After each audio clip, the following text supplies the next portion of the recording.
Bonjour à tous, je m'appelle Yves Duclerc, je suis kinésithérapeute ostéopathe à Castanet.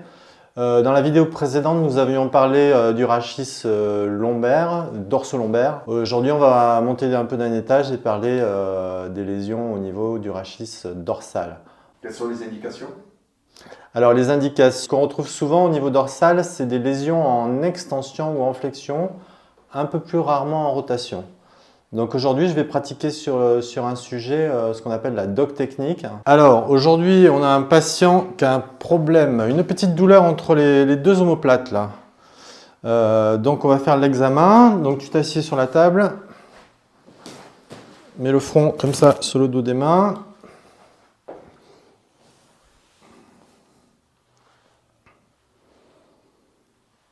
Donc là, effectivement, quand je fais le test, il y a une vertèbre qui bloque. On relâche. Donc on s'allonge sur le dos, on va faire la dock technique. Donc en fait, quand on passe sur l'épineuse qui est bloquée, là elle est en extension, donc elle est un petit peu enfoncée par rapport aux autres. Donc je vais placer ma main sur la vertèbre sous-jacente à celle qui est bloquée. Voilà.